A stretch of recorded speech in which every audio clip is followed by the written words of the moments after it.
The high voltage state of war in Uttar Pradesh continues. The state goes to polls today for phase 2 of the assembly election. 55 seats, 9 districts and 586 candidates are in the poll fray in the crucial second phase. In this phase, Uttar Pradesh's minority belt goes to polls. Phase 2 has 9 seats where Muslims constitute over 50% of voters. Some of the Muslim majority seats in the region are Sambhal, Amroha. You also have Chamrua and Rampur. In 2017, BJP won 18 of the Muslim-dominated seats. SP won 10 seats that were dominated by the Muslim community. In 2017 elections, the BJP had dominated the seats with 38% of the votes, followed by SP and BSP. SP had 26.34% and BSP had 20.68% of the vote share. In the 2012 elections, it was the SP that dominated this belt. They had more votes than any other party, followed by the BSP. The BJP had garnered a meager 17.08% of votes in 2012. So things have been swinging back and forth. If you compare 2012 to 2017, things definitely took a completely different turn. This time around, which way will it go?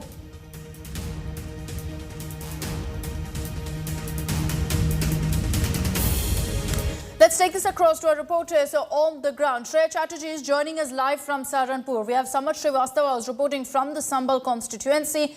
Milind Sharma joining us from Rampur. Aishwarya joining us from Bareilly. Abhishek Anand joining us from Moradabad.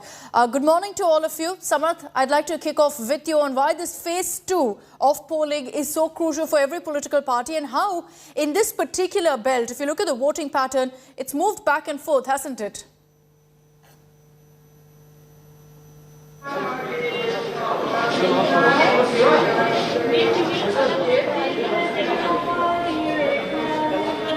Samarth, can you hear me? Apologies, we've lost Samarth. We'll go across to him in just a bit. In the meanwhile, let me take this across to Aishwarya Paliwal, who's joining us live from Bareilly. Aishwarya, good morning. That question to you about why this belt is so crucial for every political party involved, the phase 2 of polling. Well, Akshata, very good morning to you too. Let me tell you, this is a belt which is dominated by Jats and Muslims. So definitely the Bharatiya Janata Party is keeping a very close eye. But, let me also start by showing you this polling booth. Very interesting, the balloon decorations which have been put in place. Because this is a woman booth, all the women personnel are standing here. The sanitizer has been kept there because, this election, what's very important is the sanitizer. All the people are standing here. They are making sure that they give sanitizers to the people who come out and vote. But the balloon decoration, definitely, let me tell you, the administration has gone out of its way to make sure all the people here vote. Let me also tell you a very interesting fact, Akshita. Since 1985, it has been the Bharatiya Janata Party which has been winning Bareilly. What will it be this time? We'll have to wait and watch. But the assessment that we are getting, people are very enthusiastic. Heavy police deployment also here. The early birds here, all those people who went for early morning walks, all of them out here ready with the voter ID card, all of them wanting to cast the vote. So it looks like we might see large number of people turning out in Bareilly. The last time the Bharatiya Janata Party's candidate, Dr. Arun, had won by a margin of 28,000 votes. So we'll have to keep a very close eye on the data. But yes, it looks like people are enthusiastic. People are stepping out, at least here in Bareilly. And the administration has also gone out of its way. All the balloon decorations, making sure that people step in and people vote. Akshita. Yeah, the crucial headline from this phase is that all of the Muslim-dominated seats are going to polls today. Milind Sharma is joining us live from Rampur, which is one of those Muslim-dominated, Muslim-majority seats. And Milind, at this point, there's a lot of question about which way the Muslim vote will really go. Definitely, Akshita, because Rampur within the Rohilkhand area happens to be one of the most Muslim-dominated voter seats at the moment. We are seeing more than 61% of the votes polled in this area are the Muslim minority votes. But certainly, it's a very interesting contest always in the seat of Rampur because we are looking at Azam Khan and Abdullah, the Azam family versus the Nawab family. And certainly this time around, Azam Khan is in jail, and Abdullah just came out released on bail. He campaigned with Akhilesh Yadav in the area in the last few days. But certainly, if you look at only the Muslim vote pattern, it could perhaps go to the Gathbandhan, but we also have to talk of other caste combinations within this particular Rohilkhand area, Rohilkhand region. And there are others like Sainis and Gujars and Kashyaps, and which way they will vote will also determine the polling percentage is what I'm being told by those on the ground will also be very crucial, because in areas where the minority vote is the highest, the polling percentage needs to be more, so that more votes can be consolidated.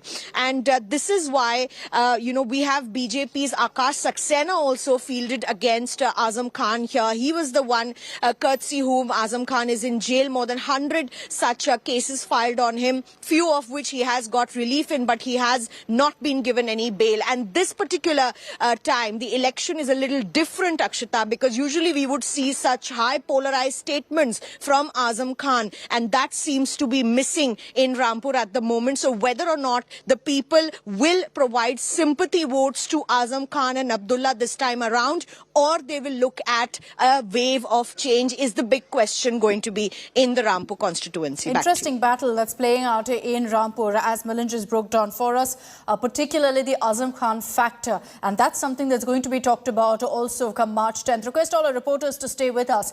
It's interesting to see, the voting pattern, if you compare 2012, 2017 and now. It's what makes things perhaps a little unpredictable about which way it'll go. These aren't really strongholds. See, second phase is very crucial for both SP and BJP, and what we know, it is being dominated by Muslims. And where I'm standing is the Sambhal district. Out of 4 assembly seats out here, around all those 4 seats are dominated by this MY factor. That means Muslim Yadav factor, which is the stronghold of Samajwadi Party since years. As we have arrived at this particular poll, you can see this is the Shehzadi Sarai Sambhal area, and where you can see the lines have been stationed. People have stationed here for the forecasting votes, though few people have also casted their votes. You can see some placards pasted hai bahar jane ka rasta. So these are the ways andar jane ka rasta. So these are the things being made by the administration and police department. I will try to interact with some of the voters. I have got one young voter with us. आपके लिए vote करने का क्या मुद्दा है? क्या मुद्दा लेके आए हैं आप? हम योगी जी को वोट दें। मुद्दा क्या है इस बार? मुद्दा सर हमें नहीं पता। I'll try to interact with other people as well as I move forward. Though we are being a responsible channel, we are not going inside the booth. But इस बार मुद्दा क्या है संभल का? किस मुद्दे पर वोट करने आ रहे हैं? विकास, गुंडागर्दी, क्या रहेगा मुद्दा? So in a way they are a bit hesitating in speaking, but what we know about Sambhal, that it is being completely, see, women out here have also arrived for polling. I'll again try to interact with some of them out here. I've got some people around. So इस बार संभल का क्या मुद्दा रहने वाला है? संभल का मुद्दा विकास का है जी। विकास होना चाहिए संभल के अंदर, ज्यादा से ज्यादा विकास हो और आदमी को सुविधा मिले हर प्रकार की। तो यही विकास है संभल का, यही मुद्दा है हमारा वोट डालने का। अभी तक सुविधा मिली है? विकास हो, विकास संभल विकास नहीं, और विकास होना चाहिए। और माफियागिरी का कोई सिस्टम यहाँ पर है? माफिया नहीं है इतनी, वैसे नहीं है। क्या मांग, क्या आप लोग की उम्मीदें हैं कि मतलब जिसको लेकर आप वोट कर रहे हैं? राष्ट्रीयवाद पर, विकास पर, गुंडागर्दी बिल्कुल बंद, बस ये। I'll try to interact with other people as well. They have come here. अति ठंडी में आप आए हैं, क्या लग रहा है इस वक्त, मतलब जो वोट का जो डालने आए, क्या मुद्दा क्या है? मुद्दा कमल का फूल। नहीं, मुद्दा क्या है? विकास होनी चाहिए, सही बढ़िया है, विकास होना चाहिए। So as you see that they have arrived, it's around 7 o'clock and it's early morning, and it's breezy out here. It's cold waves out here. So this is the thing. So now you see people are turning out in good numbers early morning. So we can expect much people out here in Sambhal district in the coming hours. Yes. All right. I just want to introduce also Paulami Saha. She's joining us live from Shahjahanpur. Paulami, good morning. You were reporting during Phase 1 as well. Phase 2, it could go either way is what many experts have said, which is why every political party will be tracking this phase and what's happening very, very closely.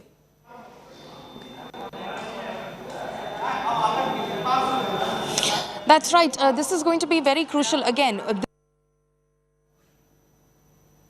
tight for the Bharatiya Janata Party and the alliance led by Samajwadi Party. We're standing at Shahjahanpur, at a polling station in Shahjahanpur, which is of course polling today. Among the 55 seats, Shahjahanpur has 6 assembly segments, and it is going to be extremely crucial. You of course were speaking to our colleagues earlier, and they of course spoke about the Muslim vote, which is extremely predominant in this phase of the elections across these 55 seats. But let's just give you a sense of the polling which is underway over here.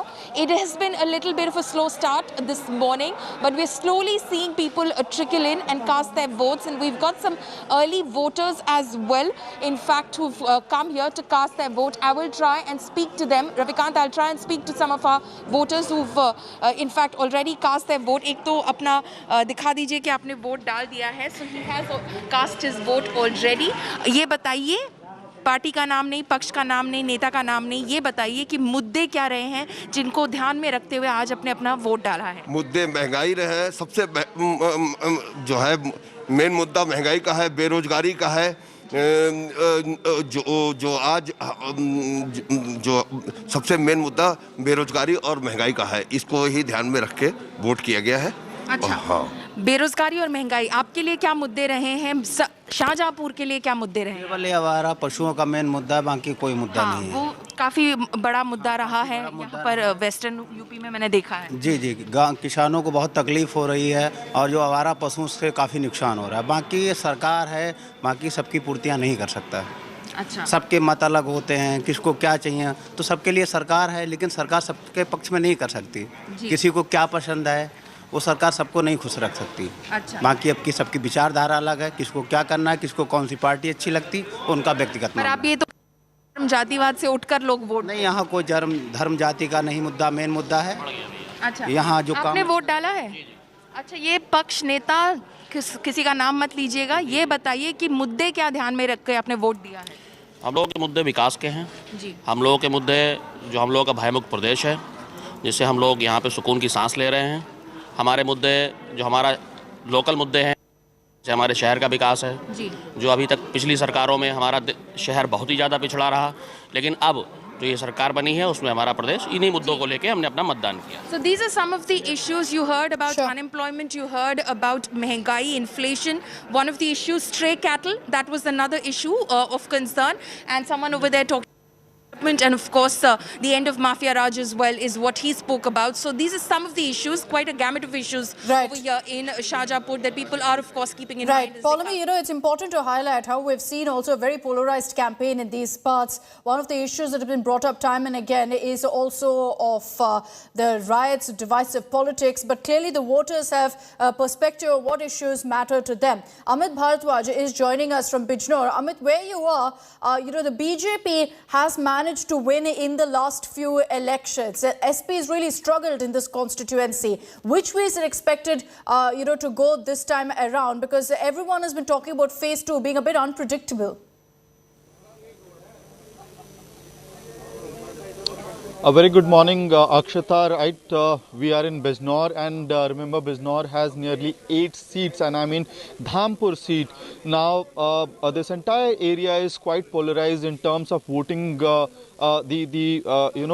Profile of the voters, because on one side you have high Muslim population in several seats of Bijnor. On the other side, you also have the politics of polarization and communal politics being played out. And one thing that is very important and peculiar about Bijnor is that, remember, the Uttar Pradesh government had passed love jihad law, and one of the initial cases of love jihad was registered right here in Bijnor, in Rampur. So that controversy had also swayed the entire belt, and it had become one of the talking points. And we'll cut across to voters here as well. We have 2 voters who are amongst the first people who had come here at the polling station right in the morning to cast their vote. As they say, as the election commission keeps on reminding the voters, पहले मतदान फिर जलपान. तो आप लोगों ने बिना जलपान किए वोट डाला है आज? जी, आज हमने बिना जलपान किए, पहले हमने जो है मतदान का जो चल रहा है, महोत्सव चल रहा है, उसमें हम वोट डाल गए हैं. जी जी. So clearly people are coming out. They are enthusiastic, and hopefully as the day progresses, the more voters will be out here. Amit, I just want to take a quick question also to Shreya Chatterjee. She's joining us live from Saharanpur this morning. Shreya, what's the mood on the ground there in Saharanpur? Voting has kicked off. Are there a large number of voters there? Well, so far, definitely, there's not a large number of voters, but we did see a few people who are coming over here. Remember, Saharanpur is one of those districts where the Imran Masood factor also works, and he had switched sides to the Samajwadi Party. On the other hand, we have Dharam Singh Saini from Nakur constituency who'd come from the BJP. So it's an extremely interesting contest here in Saharanpur, the district which has 40% Muslim voters. 3 days back, the Prime Minister also visited over here. He reached out to the women Muslim voters, talking about triple talaq, saying that BJP is with the Muslim women voters. Very interesting fight here where the Muslim voters actually decide largely on the fate of who also wins. So definitely that's an interesting battle to look out for. The Imran Masood factor also, interestingly, whether it will help the SP or not is something that we have to wait and watch for. All right. Thanks to all of our reporters for joining us on this broadcast. You saw here on India Today that we're keeping a close eye on every single constituency that goes to polls in Phase 2 of Uttar Pradesh. But it isn't just parts of UP that's voting today. The day for the people of Uttarakhand is also here. The state of war in the hill state of Uttarakhand is officially kicked off after weeks of intense politics. This is the 5th assembly election being held in Uttarakhand after its foundation in 2000. The people of the state will be casting their votes in all 70 assembly seats. So it's only one phase of polling in the state. Over 81 lakh voters will decide the fate of 632 candidates, including 152 independents in the poll fray. 11,697 polling booths spread over 8,624 locations will begin polling. We're being told that in Uttarakhand, polling will actually kick off at 8 a.m. and will conclude at 6 p.m. Many heavyweights are fighting in this poll fray, including, of course, Chief Minister Pushkar Singh Dhami, Harish Rawat, senior Congress leader, Satpal Maharaj and Dhan Singh Rawat. The BJP had swept the last assembly polls, having won 57 out of those 70 seats. So the Congress was just limited to 11 seats. In order to encourage women's participation in the polling process, there are all-women polling booths also that have been set up. Let's take this across to Supriya Bharadwaj for more details. She's joining us live from Haldwani. Supriya, good morning. I'm sure, of course, people will be gathering in large numbers in Uttarakhand to cast their vote. Single phase in the hill state, lots at stake for the BJP, for Congress too, which has been facing a lot of issues in the state of Uttarakhand, with the likes of Harish Rawat also saying that things need to change in the party.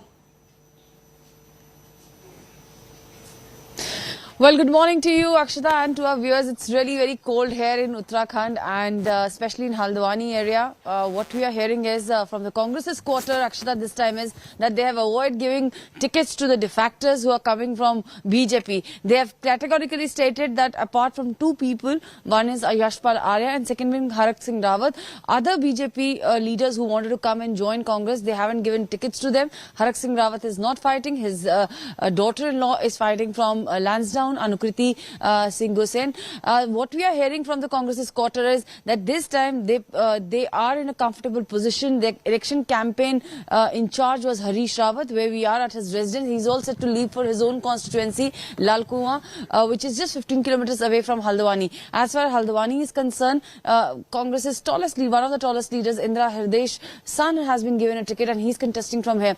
What is really interesting this time in Uttarakhand is that there is a Aam Aadmi Party factor also, Akshita. Aam Aadmi Party is fighting on all the seats, and BJP, and apart from these two parties, there is the third party also, which is Aam Aadmi Party. So it is going to be really interesting to see how this new factor, the third party, is going to play out. So the BJP is fighting it out to ensure they remain in power in Uttarakhand. Thanks, Supriya, for those details. Similarly, the BJP is also fighting to remain in power in Goa. Goa is all set to seal the fate of its candidates today. Again, here too, the entire state is going to polls in a single phase. The incumbent Pramod Sawant government is facing a multi-cornered fight from the traditional Congress and also unconventional challengers like Aam Aadmi Party and the Trinamool Congress, who've decided to throw their hat in the ring. The first election without late BJP veteran And former Goa Chief Minister Manohar Parrikar also sees his son fighting as an independent candidate after being denied a ticket from Parrikar's traditional seat, that's Panaji. Over 11.5 lakh voters will exercise their right to decide the fate of 301 candidates in 40 constituencies. Pankaj Upadhyay is joining us live with more details on this. Pankaj, good morning. The people of Goa all through, and you've been covering the state for the last many weeks, they've made it very clear what issues matter to them. We've seen a lot of ugly politics, a lot of, leaders switching this side and that. That is almost impossible to keep track of who's where right now. But it comes down to whether the people are happy with the BJP or will they consider alternatives like the AAP, the TMC or the Congress? Good morning, Akshita. So finally, a big day for the Goan people. It remains to be seen as to what is in the minds of the Goan people after all, with the kind of politics that we've been seeing over the past couple of weeks. It's really been very, very difficult to track what's going to happen next year. But it's a straight fight between the Bharatiya Janata Party and the Congress today, and both the parties want this state very badly. And both the parties, we saw, had put in their entire might behind these elections. For the BJP, we had the Prime Minister himself who conducted rally. We had the Union Home Minister Amit Shah who conducted door-to-door campaign. Not once but twice. We had the BJP National President JP Nadda, Smriti Irani, Rajnath Singh. So the entire big star power of the BJP was pushed for these elections. On the other hand, for the Congress Party, we had Rahul Gandhi, Priyanka Gandhi, who were here attacking the Congress Party. But for the BJP, it has 10 years of anti-incumbency. Congress says that BJP won't be able to beat that anti-incumbency. But it really remains to be seen what is in the minds of the Goan people. Yes, there is Congress, BJP, TMC, AAP and other regional parties like Goa Forward and Maharashtra Gomantak. But it's a clear fight between the Congress and the BJP. And through the day, we'll keep coming across to you, Pankaj, for the latest updates from Goa. We promise our viewers that we will ensure complete coverage here on India Today or what's happening in Goa, Uttarakhand and also Phase 2 of polling in Uttar Pradesh. That's all we have time for on this broadcast. Thank you very much for tuning in. And remember, for all the top stories of the day, you can log on to our website, indiatoday.in. You can also download the India Today app. Stay with us. I'll be joining you with the top stories in just a few moments.